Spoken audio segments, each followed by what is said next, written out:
qui reflète complètement la qualité et la nature de Moshe Rabbeinu, et c'est pour ça que ce sont des histoires qui sont tellement importantes.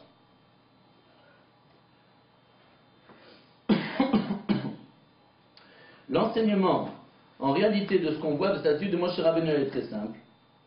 C'est que chacun d'entre nous, donc on n'est pas ni Moshe Rabbeinu, ni d'autres grands tzadikim, mais on a tous la possibilité d'aider d'autres personnes, spirituellement, matériellement, et même si souvent on peut se dire que je préfère continuer ma route et ne pas aider une autre personne, mais comme on dit souvent que lorsque on voit quelqu'un qui est réellement dans le besoin, on ne va pas chercher à savoir si on est nous-mêmes des grands tzadikim comme Moshe Rabbeinu pour aller l'aider. Lorsque quelqu'un a un peu de nourriture et il est durant un moment où il y a une grande famine, il ne va pas se dire je vais garder toute la nourriture pour moi, je ne donne rien aux autres. Même si j'ai très peu, je partage. De même aussi, spirituellement, il ne faut pas attendre d'avoir forcément énormément pour commencer à donner. En réalité, même quand on a un tout petit peu de spiritualité, de Torah et de mitzvot, si jamais on a la possibilité d'aider quelqu'un d'autre et de tirer quelques enseignements de Moshe Rabbeinu, on a cette obligation, on a ce devoir de le faire. Donc même si souvent, on peut se dire, il y a souvent des cas où un homme il peut croire que telle et telle chose, c'est trop difficile, je n'y arriverai pas. Et d'ailleurs, il y a une histoire qu'on raconte sur le Rav Meir Shapira de Lublin, donc le Rosh Yeshiva de Lublin, qu'on raconte sur lui qu'un jour, lorsqu'il y avait une réunion dans sa ville, et ils étaient en train de discuter là-bas, donc tout le comité de la communauté, tous les grands de la ville étaient en train de discuter comment faire pour aider une certaine partie de la communauté qui avait un grand souci. Et les gens là-bas qui étaient dans cette réunion, ils ont dit, écoutez, on va faire ce qu'on peut, on a fait ce qu'on a pu, pardon, mais là on est arrivé à un moment où on ne peut plus rien faire. On a essayé, mais on ne peut plus rien faire, donc on s'arrête. C'est pas la peine de continuer. Et là, ce Rosh Yeshiva leur a dit un mot de Rav Mendel de Kotsk. Il disait comme ça, dans notre paracha, on voit qu'il est écrit que la fille de Paro, quand elle était devant le Nil, elle a envoyé, alors il y a deux explications, sa main ou la servante, mais on va prendre l'explication qui dit qu'elle a envoyé sa main, et sa main s'est rallongée, et là elle a pu prendre le berceau de Moshe Rabbeinu. Alors le sadique de Kotsk qui disait, qu'est-ce qu'elle a pensé la fille de Paro au moment où elle a tendu sa main? Elle savait très bien que sa main elle fait 30, 40, 50 cm. Et pourquoi elle tend sa main? A priori elle pouvait voir directement que le berceau il est à 5 mètres, elle ne peut pas l'atteindre. Pourtant on voit qu'elle s'est dit quoi? Moi je fais ce que je peux, je tends ma main. Si Dieu il fait un miracle, qu'il le fasse. Mais au moins moi je fais ce que je peux. J'ai tendu ma main, j'ai fait mon petit effort à moi.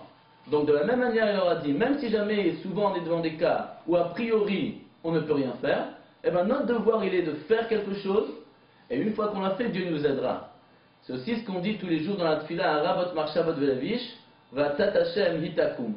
Un homme a souvent beaucoup de pensées, mais Vatzat Hashem ce sont les idées, et le chemin d'Akadosh Baruch Hu, Hitakum c'est ce chemin-là qui va finalement se lever. Alors il y a un mot chassidique qui dit, quand il est écrit Vatzat Hashem Hitakum, ça veut dire quoi? Vatzat Hashem, la volonté de Dieu, Hi, le mot Hi est écrit avec un He, un Yud et un Aleph. Et il veut dire comme ça, c'est les Rachetevot, Hashem Irtse In Takum. Dieu il voudra si tu te lèves. Mais déjà lève-toi. Lorsque quelqu'un il se lève, après Akadosh Baruch Hu fera la suite. Donc, juste pour revenir à ce qu'on a commencé, comme c'est que le Shiur, on le fait les Nishmat, donc Sarah s'écrit, je sais qu'elle avait d'autres noms, mais il est intéressant de voir que, comme j'ai entendu de ma femme, de Eda, parce que moi-même je ne la connaissais pas, comment est-ce qu'elle avait elle aussi très souvent cette attitude et énormément d'aider les autres, et ça on le voit dans le nom de Sarah. Il est expliqué dans le Rashi, quand le nom de Sarah était transformé de Sarai en Sarah, alors la Chassidut elle explique longuement comment est-ce que le nom de Dieu, Yud Ke Vav Ke, est en réalité le cheminement de la lumière de Dieu, du haut vers le bas. Le Yud, c'est une toute petite lettre, un tout petit point. Ensuite, donc c'est la lumière de Dieu telle qu'elle est là-haut. Le He, c'est cette lumière telle qu'elle se développe, parce que le He est une lettre qui s'étend en largeur et en longueur. Donc là, c'est déjà comment est-ce que cette lumière d'Akadosh Baruch Hu là-haut, elle se développe. Le Vav du nom d'Akadosh Baruch Hu, qui est un bâton, c'est pour montrer que cette lumière de Dieu, Akadosh Baruch Hu, va la contracter pour qu'elle descende ensuite vers notre monde matériel. Et le dernier hé, c'est comment est-ce que cette lumière d'Hachem qui est descendue dans le monde matériel, elle s'étale et elle s'élargit. Et lorsque donc on prend la lettre Yud, ça montre quelqu'un qui se renferme sur elle-même. Donc quand Akadosh Baruch Hu, il a dit qu'il faut changer de Sarai en Sarah, et comme on sait que Sar, ça veut dire un prince, quelqu'un qui gouverne, tant qu'elle s'appelait Sarai, c'était une femme qui se tournait vers elle-même, c'est-à-dire que c'était une très très grande sadéquette, mais une sadéquette pour soi-même. Le fait de changer le Yud en He, c'est pour montrer que toutes ses capacités, toutes ses connaissances, elle ne les garde pas pour elle, mais comme la lettre He le représente, elle le développe, elle le donne aux autres.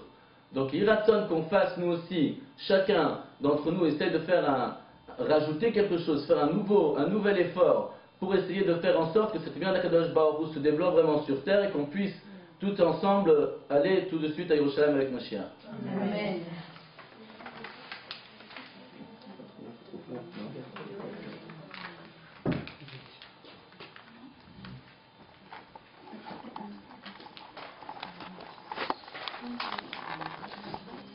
Qui a toutes les capacités pour s'en sortir et ne veut pas s'en sortir, des fois la meilleure façon de l'aider c'est de ne pas l'aider. Ça c'est difficile à juger. Des fois il y a des personnes, des fois on a des enfants, la meilleure façon de les aider c'est de ne pas les aider à faire des devoirs parce qu'ils doivent les faire tout seuls. Des fois il faut les aider, des fois il faut reculer. Donc après vraiment ça dépend du cas, ça dépend des circonstances, mais si c'est quelqu'un qui est vraiment dans le besoin, et il fait rien pour s'en sortir, concrètement, si c'est quelqu'un qui a faim, concrètement, si c'est quelqu'un qui a un besoin, tant qu'on l'aide, on a une mitzvah. Parce que la mitzvah, on ne la fait pas, c'est-à-dire qu'on n'a pas tout le temps une certaine moralité, on ne doit pas toujours avoir il ne faut pas toujours trop réfléchir quand on fait des mitzvot. Et comme on disait, en même temps, c'est vrai que c'est ça, bon, il faut pouvoir juger, il faut pouvoir prendre conseil avec d'autres personnes, avec des rabbanim, pour qu'ils puissent nous dire est-ce que je dois continuer ou la meilleure façon au contraire c'est d'arrêter. Mais c'est vrai que très souvent il vaut mieux demander à d'autres parce que tout seul des fois on n'arrive pas à voir les choses telles qu'elles sont réellement. Mais bon, c'est... Je ne sais pas, non, s'il vous plaît. Coca N'importe. Fanta Non.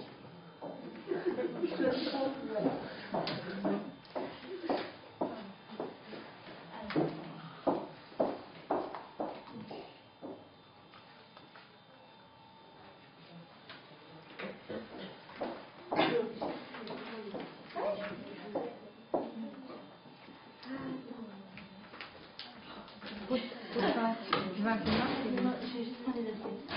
Elles sont là.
Oh, t'es gentille, merci.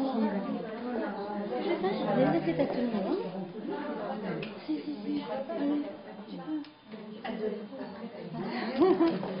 Je vais faire passer les plateaux.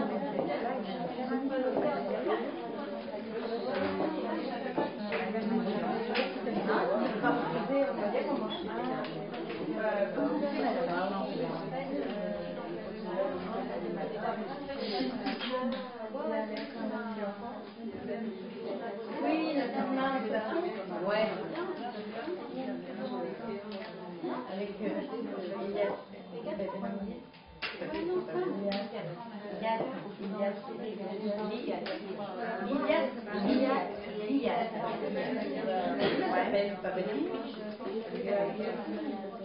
Celle qui est en train, là? Oui. c'est pas la loupe. Elle était la semaine passée chez Valérie. Oui, elle était chez Valérie. Donc, je pense que c'est pas.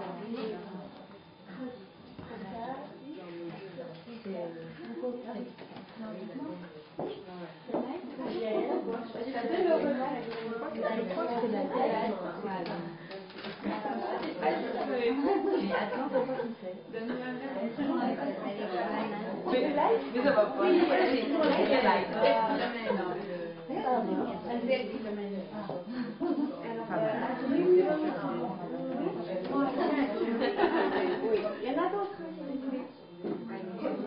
Alors, je peux en servir. Non, mais je peux en servir. Comme ça ou comme ça. Sinon, il y a un truc là-bas derrière.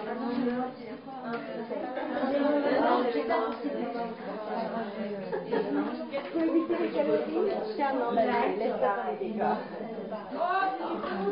Prends ça, c'est un peu, ouais, hein? Ouais, c'est bien, merci.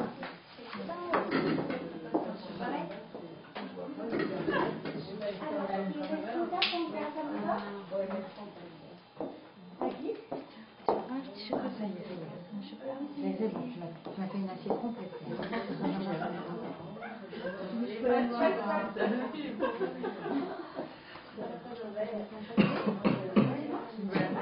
La recette de chocolat. Une fois, j'ai fait le tellement doublé. Non, j'ai pas regarde, j'en ai pas caché un chocolat. On m'a pas le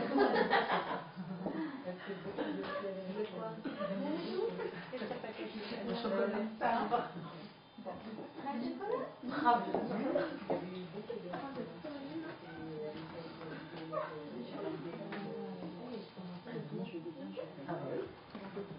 Ils sont super bons. C'est pas qui les a fait, les chocolats. Ils sont super bons. On va lundi.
Ça y est, tu vois, j'ai même léché la sienne.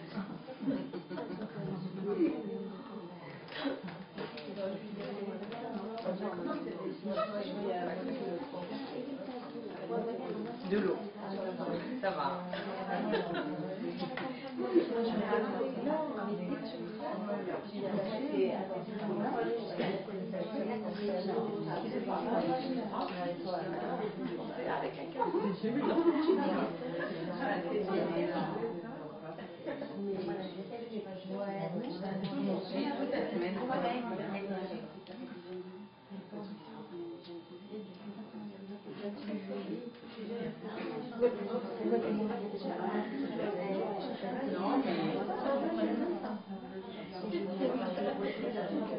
Ah oui, c'est ça. C'est pire qu'un bec de repas.